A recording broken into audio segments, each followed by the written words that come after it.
Fire alarm systems are designed to alert us to an emergency so that we can take action to protect ourselves, staff, and the general public.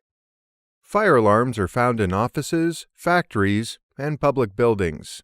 They are a part of our everyday routine, but are often overlooked until there's an emergency, at which point they might just save our lives. Whatever the method of detection is, if the alarm is triggered, sounders will operate to warn people in the building that there may be a fire and to evacuate. The fire alarm system may also incorporate a remote signal system, which could then alert the fire brigade via a central station. In this video, we will have a look at the structure and types of the fire alarm systems.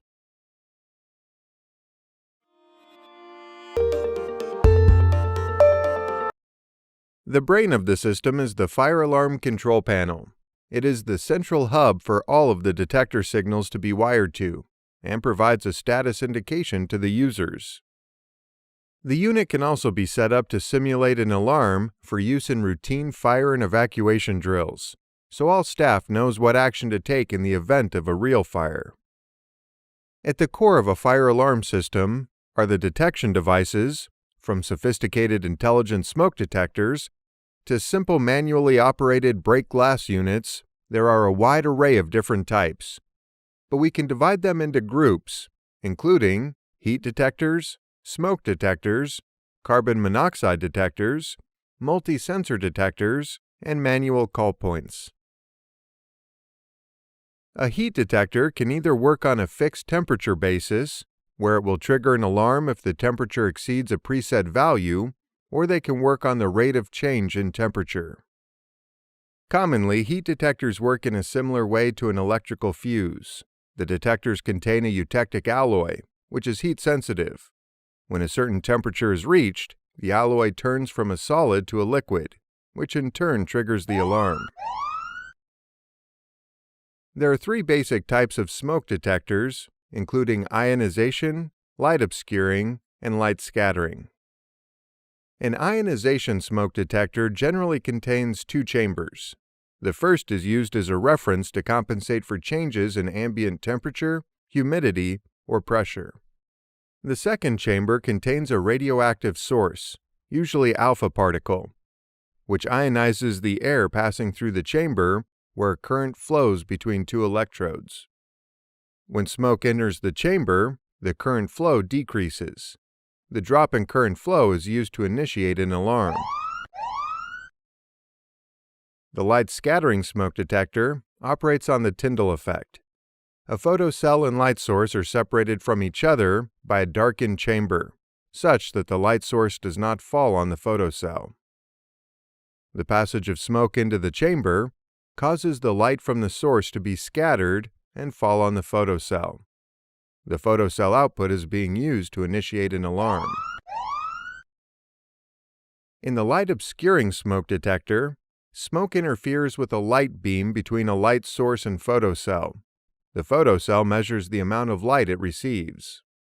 The variation in photocell output is being used to initiate an alarm. This type of detection can be used to protect large areas, with a light source and photocell positioned some distance apart. Carbon monoxide detectors are also known as CO fire detectors, and are electronic detectors used to indicate the outbreak of fire by sensing the level of carbon monoxide in the air. Carbon monoxide is a poisonous gas produced by combustion. In this instance, these detectors are not the same as carbon monoxide detectors used in the home for protecting residents against carbon monoxide produced by incomplete combustion in appliances such as gas fires or boilers. Carbon monoxide fire detectors use the same type of sensor as those in the home, but are more sensitive and respond more quickly. Carbon monoxide detectors have an electrochemical cell, which senses carbon monoxide, but not smoke or any other combustion products. The multi-sensor detectors combine inputs from both optical and heat sensors and process them using a sophisticated algorithm built into the detector circuitry. When pulled by the control panel, the detector returns a value based on the combined responses from both the optical and heat sensors. They are designed to be sensitive to a wide range of fires. A manual call point or break glass call point is a device which enables personnel to raise the alarm by breaking the frangible element on the fascia. This then triggers the alarm.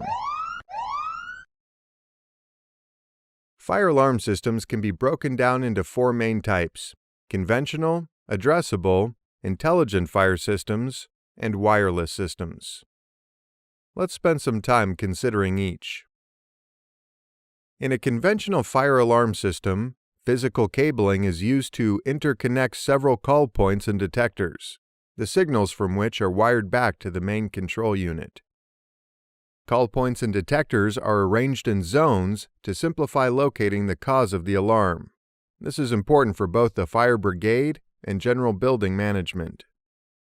Each zone is indicated at the fire alarm control panel either with an indicator lamp, a text display, or in some cases both.